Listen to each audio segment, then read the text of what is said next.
If you really want to win more games and you want to climb the ladder in ranked and hit that sweet Master Ball rank, do this one thing. What is up, you guys? This is Dapper Dan coming at you again today with another Pokemon Sword and Shield video.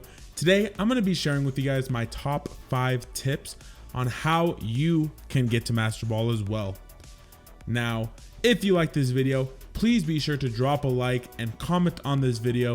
If you really like it, go ahead and subscribe. Now, if you don't want to, then don't. That's cool too. But either way, we're going to go ahead and get right into it. So let's get started. All right, so tip number 1 is going to be, you're going to want to make sure that every single one of your Pokemon that you're using has an item on it. Now, while I know this seems like a super simple solution, it is more commonly that people actually forget to bring an item, and even more importantly than bringing an item is making sure that you're bringing the right item. Now, the right item will always be objective because different Pokemon can run different items, especially with different sets. Now, it's going to be up to you which item you want to run. Now, for instance, let's look at Rillaboom here, who is a perfect example of what would be a good item to run on this set. So on this Rillaboom, I'm running a Assault Vest, and I run with this one, Fake Out, Grassy Glide, Knock Off, and Drain Punch. Now, this Rillaboom in particular is a max attack, max HP Rillaboom to do max damage. It's adamant, so yeah, pretty much you're going to want to always try and pair the right item with the right Pokemon. Now, if it comes to something that you want to keep around a little bit longer, maybe in that case, something like a berry will be a little bit better for that instance to get a little bit of that extra healing off before they go down, and hopefully they can take somebody down with them. Now, my tip number 2 for you today is going to be to make sure that you EV and IV your Pokemon appropriately.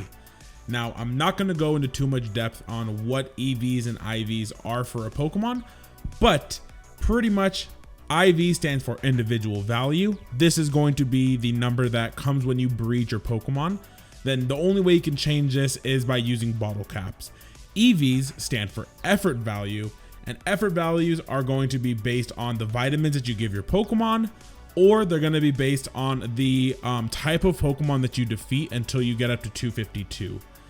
Now, if you are looking to reset your EVs on a Pokemon, you can always do that from right here in the Isle of Armor DLC that actually just recently got released.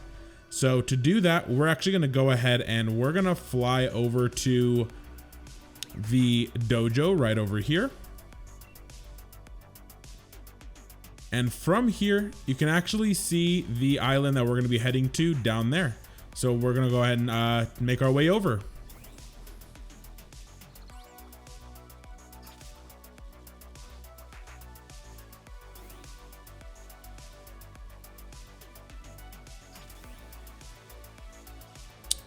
All right, so once you're here, we're gonna go ahead and talk to this lady right here. When you talk to her, she's gonna let us know that we can go ahead and cleanse our memories. Now, this is just a fancy talk for wiping the slate clean for our EVs. However, it does cost 10 Armorite ore, so you'll wanna make sure that you have at least 10 in your inventory so you can go ahead and wipe those clean. Now, next, I'm going to be showing you guys where you can buy the vitamins. So if you don't want to have to go and train your Pokemon constantly to be able to get them to 252 for the max stat or whatever value you want, you can actually just use vitamins to bypass that. Now, the first place we're going to go to buy vitamins, which this will only be, again, if you have the DLC. If you've actually donated, I believe it's over 300,000 battle points or watts to the dojo, they will actually install a vitamin machine here. So if you come over here to this machine in the back corner, again, it will only be there if you've donated enough watts. You can buy discount vitamins at a much cheaper and reduced rate compared to what you would get them normally. Now, if you don't have the Isle of Armor DLC and you still want to buy your vitamins, even if it costs a little bit more, there's a way to do it from inside the normal base game. So I'll go ahead and show you that as well. Okay, so we're going to be flying over to my favorite spot over here, which is just a little bit north, and we're gonna be going to the first Winden location that you unlock in the game. So we're gonna go ahead and fly to the first one. So you're not flying to the location with the battle tower, you're flying to the first one. So I guess like the city, like the town square. Now from here, we're gonna go into this Pokemon Center right here. And in this Pokemon Center, if we talk to this guy right here on the right, he actually will sell us vitamins. Now they are 10,000 points per each one. So you will need to stock up a little bit if you want to buy enough to fully EV train one of your Pokemon, because generally it will be, I believe, so the max per each value is 252. Each one of these bottles will give you 10 points. So in order to fully max it out, you would actually need to buy 26. So the remainder 2 still goes and carries over. But so you would need to have at least about 520,000 in order to buy enough to a fully EV train a Pokemon. Now, let's say you have all of your vitamins already in order, but you still haven't gotten a Pokemon with the right IVs. Now, in order to do that, you're gonna have to breed a perfect IV Pokemon, or at least an IV that has a 31 perfect stats in the ones that matter. So to do that, you'll do that from the breeding center. So we're gonna go ahead and fly over to the Pokemon daycare, which is down here located in the bridge field over here in the wild area. So we're gonna go to Bridgefield. And right over here, this is where you're going to leave your Pokemon with the daycare people. So you'll talk to her and she will take your Pokemon for you. You'll just run around in circles until they breed the Pokemon. Now, I'm not going to go into depth because that's a whole nother video on its own, but it is quite a process to be able to breed your own 31 perfect IV Pokemon. But the persistence and time you put into it does make a big difference when it actually comes to fighting other Pokemon in game. Now, my tip number 3 for this video is going to be to make sure that when you are planning out your team, you are keeping in mind type coverages. Now, what this means is you want to be able to essentially maneuver around with certain Pokemon that can cover for your other Pokemon. So let's say you have a water type and your enemy has a grass type. You want to have a fire type on your team so you could swap in and take less damage. Now, that is a very simplistic way of thinking about it, but there's a lot that goes into this. So I'm not going to go into every synergy in the game. However, there is a couple, like 2 major cores that you can kind of build around and start from there. Now, the 2 cores that I'm referring to is going to be the water, grass, and fire core, which is, I would say, the most common one that you'll see. And the other common core that you'll see is going to be the fairy, dragon, steel type. Now, the reason why these work so well is because they can actually cover for the kind of weaknesses of their allies. Now, again, you'll want to kind of play around with things and tweak the teams a little bit to make sure that you can find the coverages that will work for your other team members. But overall, the team with the best synergy and the one that has the most coverages will usually have a much higher chance of winning. Now, my tip number 4 for this video is going to be to think one step ahead of your opponent. Now, I know this is easier said than done, because thinking ahead of the opponent can mean so many different things, but pretty much what you want to do is to break it down into simple terms. So you want to be planning out or thinking about what your opponent might do before they actually do it.